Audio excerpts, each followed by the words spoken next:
ವೀಕ್ಷಕರೆಲ್ಲರಿಗೂ ನಮ್ಮ ವಾಹಿನಿಯ ವಿಶೇಷ ಕಾರ್ಯಕ್ರಮಕ್ಕೆ ಸ್ವಾಗತ.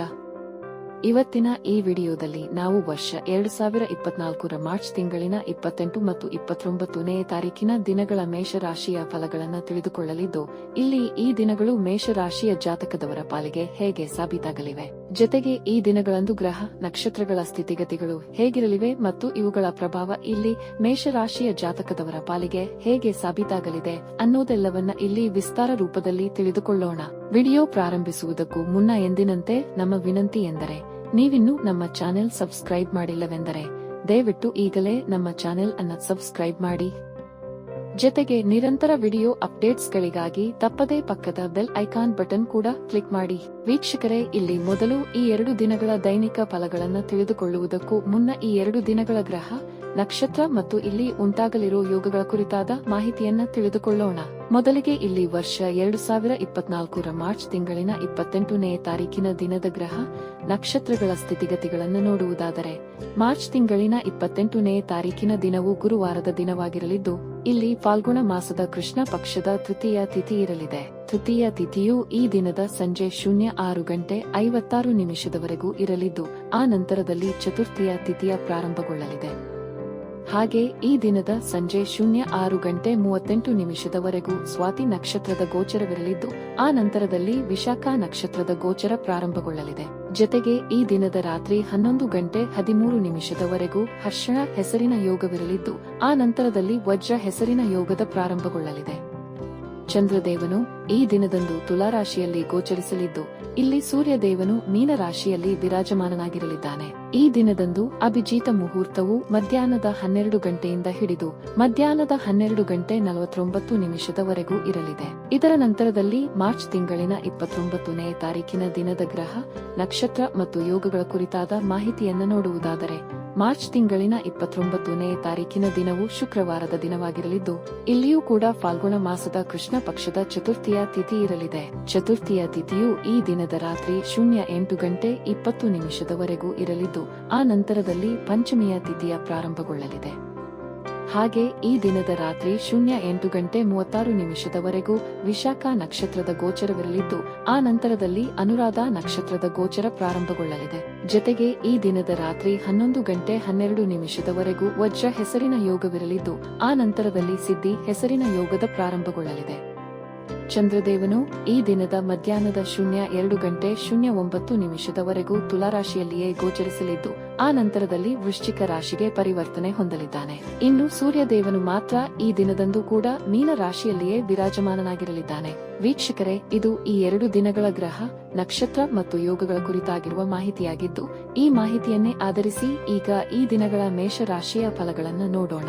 ಮೊದಲಿಗೆ ಇಲ್ಲಿ ಮಾರ್ಚ್ ತಿಂಗಳಿನ 28ನೇ ತಾರೀಕಿನ ದಿನದ ಮೇಷರಾಶಿಯ ಫಲಗಳನ್ನು ತಿಳಿದುಕೊಳ್ಳುವುದಾದರೆ, ಈ ದಿನದಂದು ಚಂದ್ರದೇವನು ತುಲಾರಾಶಿಯ ಮೂಲಕ ನಿಮ್ಮ ಸಪ್ತಮ ಭಾವದಲ್ಲಿ ಗೋಚರಿಸಲಿದ್ದಾನೆ.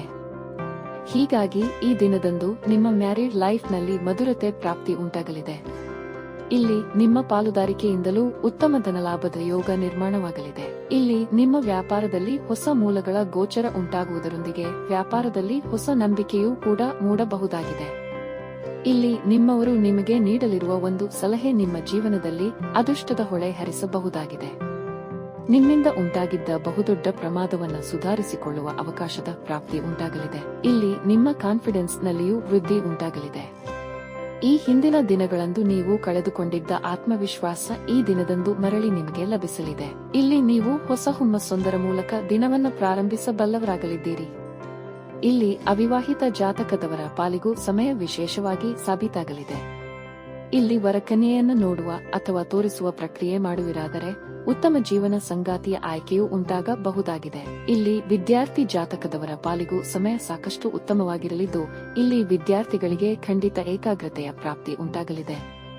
ಅದರಲ್ಲೂ ಇಲ್ಲಿ ವಿದ್ಯಾರ್ಥಿಗಳಿಗೆ ತಮ್ಮ ಭವಿಷ್ಯದ ಕುರಿತಾಗಿರುವ ಪ್ರಮುಖ ನಿರ್ಧಾರಗಳನ್ನು ತೆಗೆದುಕೊಳ್ಳುವ ಅವಕಾಶದ ಪ್ರಾಪ್ತಿಯೂ ಕೂಡ ಉಂಟಾಗಲಿದೆ. ಇಲ್ಲಿ ನಿಮಗೆ ಪಾರಿವಾರಿಕ ಸುಖದ ಪ್ರಾಪ್ತಿಯಾಗುವುದರೊಂದಿಗೆ ಪರಿವಾರ ಜನರ ಭರಪೂರ ಸಹಕಾರದ ಪ್ರಾಪ್ತಿಯೂ ಕೂಡ ಉಂಟಾಗಲಿದೆ. ಇಲ್ಲಿ ನಿಮಗೆ ಸ್ಟಾಕ್ ಮಾರ್ಕೆಟ್, ಕಮೋಡಿಟಿ ಸೆಕ್ಟರ್ನಿಂದಲೂ ಲಾಭ ಹೊಂದಬಹುದಾದ ಅವಕಾಶ ಲಭಿಸಲಿದೆ.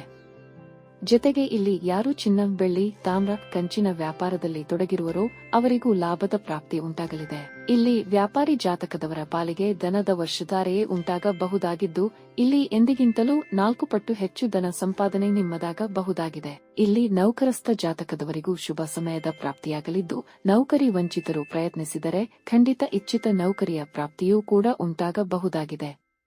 ಇಲ್ಲಿ ಸಮಯ ಸಾಕಷ್ಟು ಉಚಿತವಾಗಿರಲಿದ್ದು, ಈ ಸಮಯದ ಸದುಪಯೋಗ ಪಡಿಸಿಕೊಳ್ಳಬಹುದಾಗಿದೆ. ಇನ್ನು ಇದರ ನಂತರದಲ್ಲಿ ಮಾರ್ಚ್ ತಿಂಗಳಿನ 29ನೇ ತಾರೀಕಿನ ದಿನದ ಕುರಿತಾಗಿ ನೋಡುವುದಾದರೆ, ಈ ದಿನದಂದು ಮಧ್ಯಾಹ್ನದವರೆಗೂ ಸಮಯ ನಿಮ್ಮ ಪಾಲಿಗೆ ವಿಶೇಷವಾಗಿರಲಿದ್ದು, ಮಧ್ಯಾಹ್ನದ ನಂತರದಲ್ಲಿ ನಿಮಗೆ ಒಂದಿಷ್ಟು ಮಿಶ್ರ ಫಲಗಳ ಪ್ರಾಪ್ತಿ ಉಂಟಾಗಲಿದೆ. ಇಲ್ಲಿ ಮಧ್ಯಾಹ್ನದವರೆಗಿನ ಸಮಯದಲ್ಲಿ ನಿಮ್ಮ ಯಾತ್ರೆಗಳು ಅಡೆತಡೆ ರಹಿತವಾಗಿರಲಿವೆ. ಹೀಗಾಗಿ ಇಲ್ಲಿ ನೀವು ವಿಶೇಷ ಯಾತ್ರೆಗಳನ್ನ ಪ್ರಾರಂಭಿಸಬಹುದಾಗಿವೆ. ಆದರೆ ಮಧ್ಯಾಹ್ನದ ನಂತರದಲ್ಲಿನ ಸಮಯ ಯಾತ್ರೆಗಳಿಗಾಗಿ ಉಪಯುಕ್ತವಾಗಿ ಸಾಬೀತಾಗಲಾರದು. ಈ ಅವಧಿಯಲ್ಲಿ ನಿಮಗೆ ಅಡೆತಡೆಗಳು ಅಥವಾ ಸಮಸ್ಯೆಗಳು ಬಾಧಿಸತೊಡಗಲಿವೆ.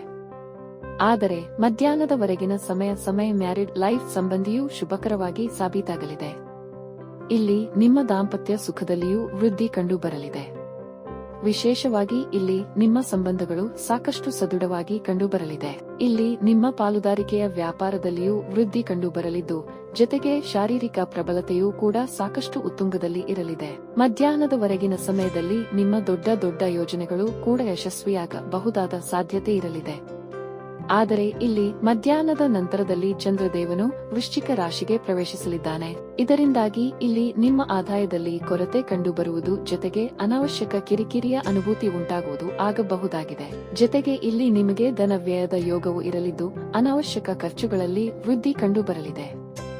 ಜತೆಗೆ ಇಲ್ಲಿ ನಿಮ್ಮ ಶಾರೀರಿಕ ಪ್ರಬಲತೆಯಲ್ಲಿಯೂ ಸಾಕಷ್ಟು ಕೊರತೆ ಉಂಟಾಗಲಿದೆ. ಇಲ್ಲಿ ನಿಮಗೆ ಅನಾರೋಗ್ಯ ಸಮಸ್ಯೆಗಳು ಸುತ್ತುವರೆಯಬಹುದಾಗಿದ್ದು, ಶತ್ರುಗಳ ಸಂಖ್ಯೆಯಲ್ಲಿಯೂ ಹೆಚ್ಚಳ ಕಂಡುಬರಲಿದೆ. ಈ ವಿಶೇಷ ಸಮಯದಲ್ಲಿ ನಿಮ್ಮವರೊಂದಿಗೂ ವಿಷಮತೆ ಉಂಟಾಗಬಹುದಾಗಿದೆ. ಹೀಗಾಗಿ ಅವರೊಂದಿಗೆ ಹೆಚ್ಚು ಜವಾಬ್ದಾರಿಯುತವಾಗಿ ವರ್ತಿಸಬೇಕಾಗುವುದು. ವಿದ್ಯಾರ್ಥಿ ಜಾತಕದವರ ಪಾಲಿಗೂ ಸಮಯ ವಿರೋಧಾಭಾಸದಿಂದ ಕೂಡಿರಲಿದೆ. ಇಲ್ಲಿ ವಿದ್ಯಾರ್ಥಿಗಳು ಓದಲು ಕುಳಿತುಕೊಳ್ಳುತ್ತಾರಾದರೂ ಓದಿನ ಪ್ರತಿ ಏಕಾಗ್ರತೆ ಹೊಂದಲು ಸಾಧ್ಯವಾಗುವುದಿಲ್ಲ.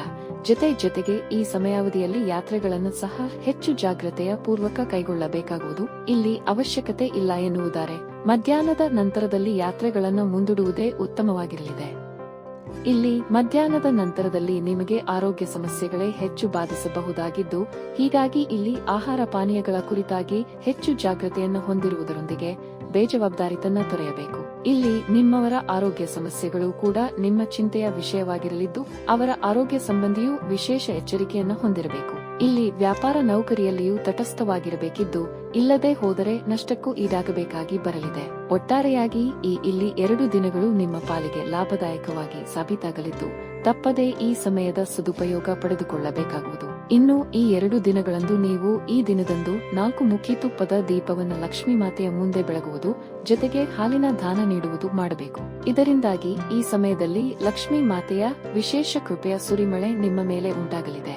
ವೀಕ್ಷಕರೇ, ಇದು ಈ 2 ದಿನಗಳ ಮೇಷ ರಾಶಿಯ ಫಲಗಳ ಸಂಪೂರ್ಣ ಮಾಹಿತಿ. ಈ ಮಾಹಿತಿ ನಿಮಗೆ ಇಷ್ಟವಾದರೆ ದಯವಿಟ್ಟು ವಿಡಿಯೋವನ್ನು ಲೈಕ್ ಮತ್ತು ಶೇರ್ ಮಾಡಿ. ಹಾಗೆ ಚಾನೆಲ್ ಸಬ್ಸ್ಕ್ರೈಬ್ ಮಾಡುವುದರೊಂದಿಗೆ ನಿರಂತರ ವಿಡಿಯೋ ಅಪ್ಡೇಟ್ಸ್ಗಳಿಗಾಗಿ ತಪ್ಪದೇ ಪಕ್ಕದ ಬೆಲ್ ಐಕಾನ್ ಬಟನ್ ಕೂಡ ಕ್ಲಿಕ್ ಮಾಡಿ.